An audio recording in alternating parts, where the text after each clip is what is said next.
Welcome back to my channel. Today, we'll be discussing Dear Door by Pluto. Now before we get started, there will be spoilers, so if you don't want me spoiling this manhwa, go ahead and click off now. No worries, I'll catch you next time.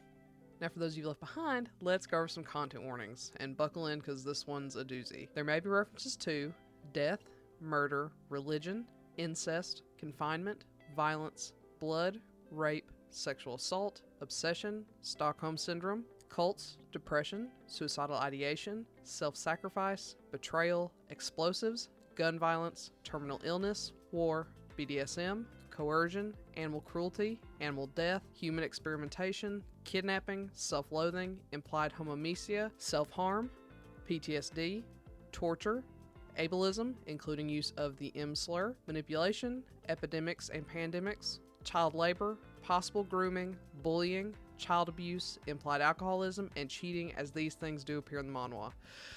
Whew, alright. Now, if you're all good with that, let's go and get started. As always, let's start with the synopsis. Kyungjun is struggling. He's doing everything he can to keep it together while out on the beat as a police officer. But the moment he gets back to his empty apartment, he's forced to remember that his girlfriend and fiancé have died. He spends evenings mourning her death while recreating moments of their life together and tending to the plants she left behind. Kyungjun is stuck, with no sign of moving forward, not that he even wants to begin with. Thankfully, the rising threat of a cult keeps him busy, but the nights are still lonely. He's at home alone, as always, when something comes flying in from the balcony, breaking into his apartment. Rather than fearing for his own safety, he's more worried about the plants that have been destroyed. He can't focus on this new loss for long, though, as a strange humanoid demonic creature appears before him alongside another demon. They're discussing all kinds of things like doors, mana, and war, but none of it makes any sense to Kyungjun. Then, before he can even begin to wrap his head around this chaotic scenario, Kyungjun feels immense pain, so strong he feels that he's ripped apart from the inside out. As it turns out, he's become the door for the king of the western faction of hell, Cain. What does it mean to be a door? He's the way the Demon King can go to hell and back to the earthly realm. Cain can open the door with a spell, which is the terrible pain Kyungjun was subjected to, or he can use much more pleasurable methods. Will Kyungjun be able to maintain his dignity and sanity amid this civil war in hell, or will he meet the fate of every cultist that's been a door thus far and die?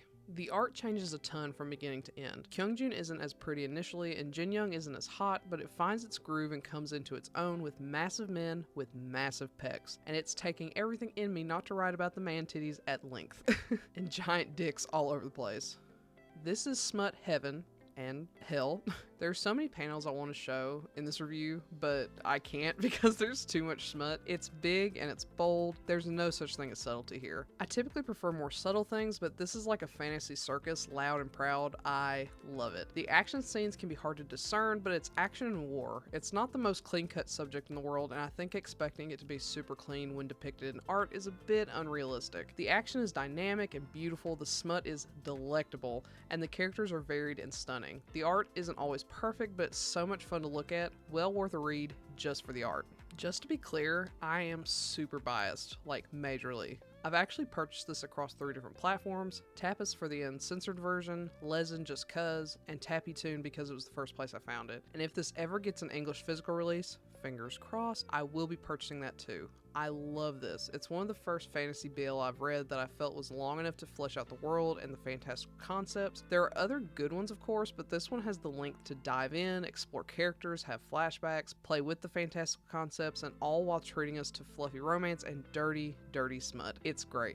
It isn't perfect. I would have liked to explore how hell was built up and how the need for balance even began, but this has plenty of context for it to be a very fleshed out story. It's probably the best BL fantasy manhwa I've read to date. Because of the length, we get a cast of fun and interesting characters with detailed personalities, interests, goals, and backstories. They all feel pretty distinct, even the ones who don't get very much in the way of backstory. You invest in all of them, even the ones you're meant to dislike. For example, the forever unnamed masochist and or sadist enemy demon, Latex Perv. He doesn't even have a name, and I was still so pumped to see him when he appeared again and again. It's awesome. Sid, one of the main villains for a while, is so layered that you feel terrible for him, but equally disgusted with his actions. He's a wonderful mess of contradictions. There's also Aaron and Gale with their amazing friendship that never feels sexual or romantic, making it a genuinely platonic and well-crafted friendship. Jinyoung, the suffering and obsessive best friend. Gabriel, the lithe, beautiful, but commanding archangel, and so many more. I could spend multiple posts exploring each character, and I'm tempted to do it someday, but today isn't the day. Regardless, just know that these characters are distinct and will linger with you long after you finish the series. While this is very dramatic, smutty, violent, and fantastical, the comedy and romance in this is peak. Kane and Kyungjun fall for each other rather quickly, which I know some people may not be fond of. Still, how the cold and pain Kyungjun melts into Kane is very endearing. Kane being the passionate side of Satan, developing those feelings as his strength, and letting a weak human like Kyungjun lead him around, falling for each other, just makes the heart swoon. However, while I love our main couple, my favorite has to be Eren and Jin Young.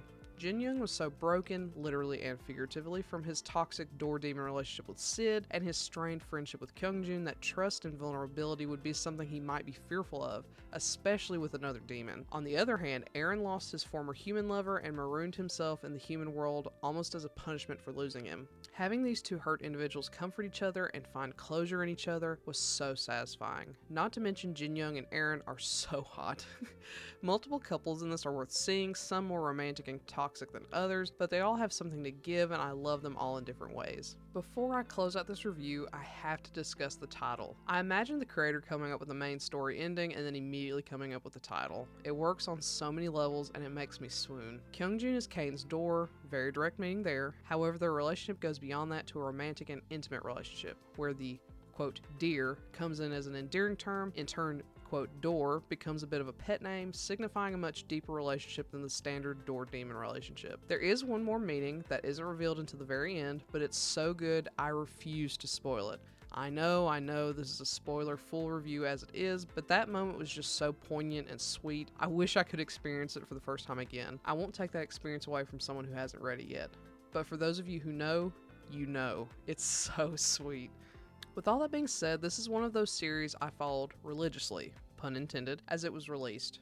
Reread it constantly and ended up falling more and more in love with it as it went along. It's worth every penny I spent to own it across platforms, and I have no doubt it will be considered a BL classic. This is packed with all of the best parts of BL and then some. It's got a ton of dark elements, so it's certainly not for everyone, but if you're okay with them, it's worth every penny to read it. I highly recommend the uncensored version on Tapas, which is the one I linked in the post associated with this particular review, but any official platform you can get it on is worth it regardless. So, have you read Dear Door? If so, what do you think? Do you agree with my assessment? Do you not?